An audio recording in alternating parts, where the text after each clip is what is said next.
புரட்சிபெண் YouTube channel நேயர்களுக்கு அன்பான வணக்கம். தேர்தல் திருவிழா இறுதி கட்டத்துக்கு வந்துவிட்டது. இன்னும் 2 நாட்கள் தான் இருக்கு தேர்தலுக்கு.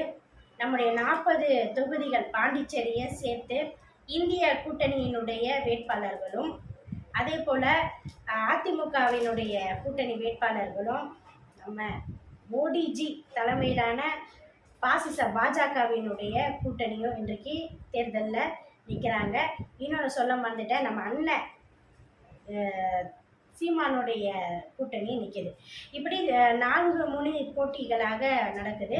அதனால் எல்லா பத்திரிகை செய்திகள்லேருந்து மக்கள் சொல்லக்கூடியது மீண்டும் 40 தொகுதிகளும் தமிழ்நாட்டில் 39 தொகுதிகள் நிச்சயமாக திமுக கூட்டணி தான் வெற்றி பெற போகுது அப்படின்றது நமக்கு எந்த விதமான மாற்று கருத்தும் கிடையாது. ஆனாலும் பாருங்கள், இதில் முக்கியமான விஷயம், பாஜகவை எல்லா இடங்கள்லையும் டெபாசிட் இழக்க வைக்கணும். இதுதான் நம்முடைய முக்கியமான ஒரு கோரிக்கையாக முழக்கமாக இருக்கணும்.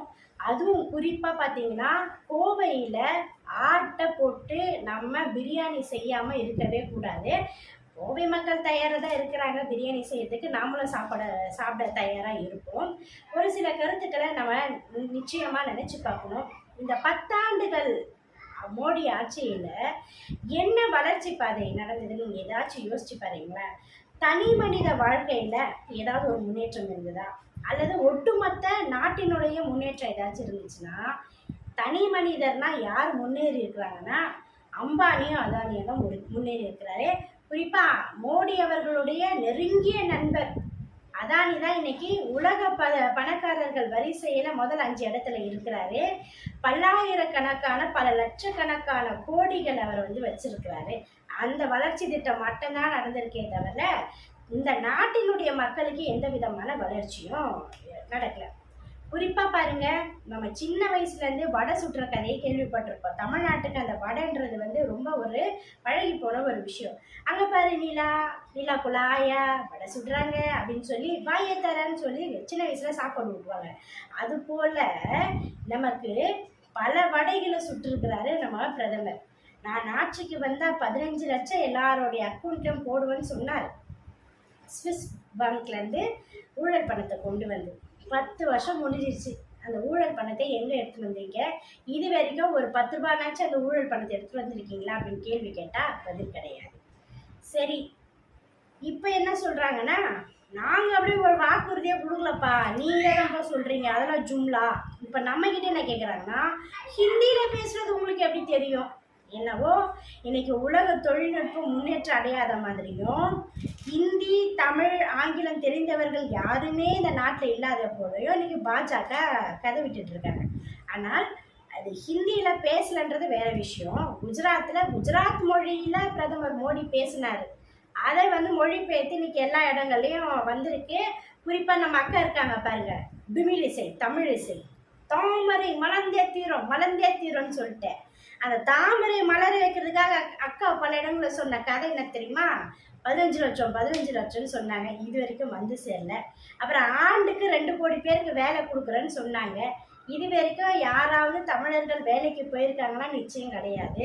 அந்த 2 கோடின்றதே யாருன்னா RSS சங் பரிவார் கூட்டத்தை சேர்ந்த வடவர்களுடைய ஆதிக்கம் தான் அதிகம். நீங்கள் இன்றைக்கி ரயில்வே துறை எடுத்துக்கோங்க, அடுத்தது அஞ்சல் துறை எடுத்துக்கோங்க, அதுபோல் ஒன்றிய அரசினுடைய எல்லா துறைகள்லையுமே இன்னைக்கு வங்கிகள் முதல் கொண்டு யார் இருக்கிறாங்கன்னா வடநாட்டவர்கள் தான் அதிகமாக இருக்கிறாங்க. தமிழர்களுக்கு வேலை வாய்ப்பே கிடையாது.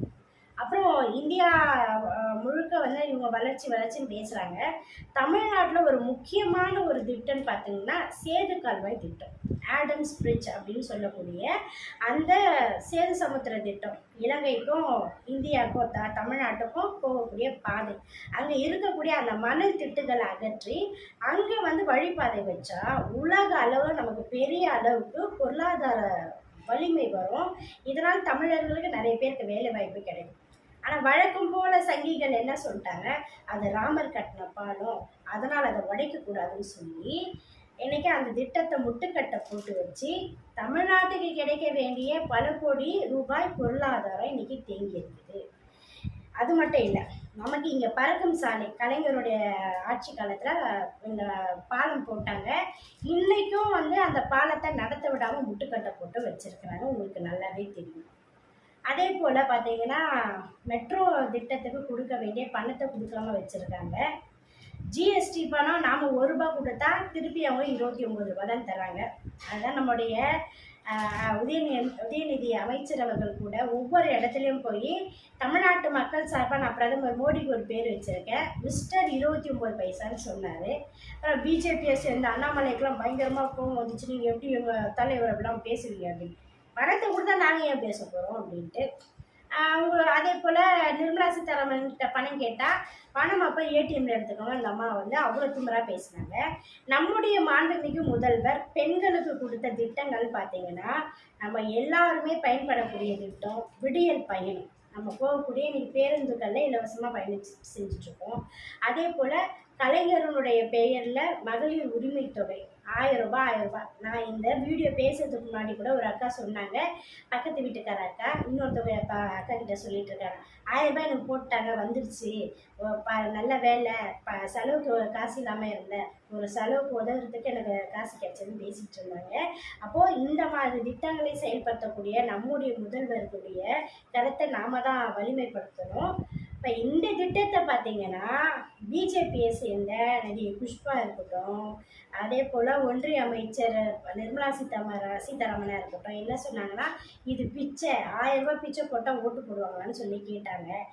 ஆனால் நடிகைகளுக்கு 1000 ரூபான்றதுலாம் அது பிச்சையாக தான் தெரியும், அதுக்கு மேலே பேசக்கூடாதுன்னு நான் நினைக்கிறேன். இப்படி கொச்சைப்படுத்தக்கூடியவர்கள் மத்தியில் இந்த திட்டங்களை அனுபவிக்கக்கூடிய பெண்களாகிய நாம் தான் நம்முடைய முதல்வருக்கு நம்முடைய உதயசூரியன் சின்னத்திலையும் இந்தியாவினுடைய கூட்டணி சார்பாக நிற்கக்கூடிய இந்திய கூட்டணியினுடைய வேட்பாளர்களுக்கு நம்ம வாக்களிக்கணும். நீங்கள் வரக்கூடிய ஏப்ரல் 19 உங்கள் வாக்கை செலுத்த போது நினச்சி பாருங்கள், விவசாயிகள் இந்த நாட்டினுடைய அடிப்படையே விவசாயிகள் தான். ஆனால் இன்னைக்கு விவசாயிகள் தங்களுடைய உரிமைகளுக்காக எப்படியெல்லாம் போராடிட்டு இருக்காங்க. டெல்லியில் போராட்டம் நடத்திய விவசாயிகள் மீது துப்பாக்கி சூட்லேருந்து அவர்கள் மீது எப்படியான அடக்குமுறைகளை செஞ்சாங்கன்றதை பாருங்கள். இன்றைக்கி வேணால் நம்ம பீஸா பர்கரு அதே போல் வந்து ஜொமேட்டோ போன்ற ஆப்பில் வச்சு நம்ம என்ன பண்ணலாம், நமக்கு பிடிச்ச சாப்பாடை சாப்பிடலாம். ஆனால் எதிர்வரும் காலங்கள் அப்படி இருக்க முடியுமா? நம்மளுடைய விவசாயம் நல்லா செழிப்பாக இருந்தால் தான் நாட்டு மக்களும் நாட்டில் மக்களாக இருக்கக்கூடிய நாமளும் நல்லா இருக்க முடியும்.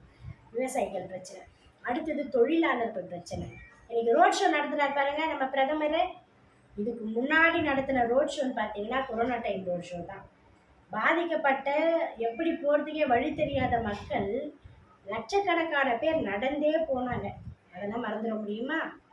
அதுக்கு அடுத்தது முக்கியமான விஷயம், தமிழ்நாட்டில் நமக்கு கிடைக்கக்கூடிய எந்த விதமான திட்டங்களும் அதுக்கான பணத்தையோ நிதியோ கொடுக்கறதே கிடையாது. எல்லா திட்டங்களையும் நிறுத்தி வச்சுருக்கிறாங்க. சமூக நீதி அப்படின்ற அடிப்படையில் கழுத்தில் ஸ்டெத்தஸ்கோப் மாட்ட வேண்டிய மாணவி தூக்கு கயிறை மாட்டான் அனிதா அப்படின்ற அந்த மாணவி நமக்கு தெரியாத இல்லை. இவர்கள் கொண்டு வந்த அந்த நீட்டு தான் காரணம். இன்றைக்கு அனிதாவை தொடர்ந்து எத்தனை மாணவர்களுடைய பெற்றோர்கள் முதல் கொண்டு இறந்துருக்காங்க. ஆனால் இப்போவும் சொல்கிறாங்க நாங்கள் நீட்டை கொண்டு வரணும்னு சொல்லிட்டு. நீட்டு மட்டும் இல்லாமல் அடுத்தடுத்த பொது தேர்வுகளை வச்சு நம்முடைய மாணவர்களுடைய கல்வியும் அவர்களுடைய கனவையும் கேள்விக்குறியாக்கி பொதுக்குழிக்கு தள்ளக்கூடிய ஒரு அரசு தான் இந்த பாஜக அரசு, அதை மறந்துடாதீங்க. அதுக்கு அடுத்த விதத்தில் பார்த்தீங்கன்னா எந்த விதமான வளர்ச்சி திட்டங்களுமே நம்ம நாட்டுக்கு கிடையாது. பெண்கள் மீதான தாக்குதல்கள் எவ்வளோ நடந்திருக்கு. இன்னைக்கு வந்து மணிப்பூரில் என்ன சொல்கிறது, பல பெண்களை நிர்வாணப்படுத்தி கூட்டு பாலியல் பலாத்காரம் செய்து அவர்கள் மீதான தாக்குதல்கள் எப்படி நடத்தினாங்க நம்ம பார்த்தோம். அதை கூட ஆதரிக்கக்கூடியவராக தான் நம்மளுடைய பிரதமர் இருக்கார். மற்றதுக்கெல்லாம் வாயை திறந்து பேசுகிறாரு, ஏன் வந்து மணிப்பூர் விஷயத்தை பற்றி பேசலை? இதையெல்லாம் சிந்திச்சு பாருங்கள். அடுத்தது மத வெறுப்பு அரசியல். அவன் கிறிஸ்டின், அவன் முஸ்லீம், அவன் இந்த நாட்டுக்கு சொந்தக்காரன் கிடையாதுன்னு சொல்லி இங்கே இருக்கக்கூடிய மக்களுக்கும் மத சிறுபான்மையினர் மீதான அந்த பிரச்சனையை ஏற்படுத்தி ஒரு மத துவேஷத்தை செஞ்சுட்டு இருக்கிறதையும் நம்ம நினச்சி பார்க்கணும்.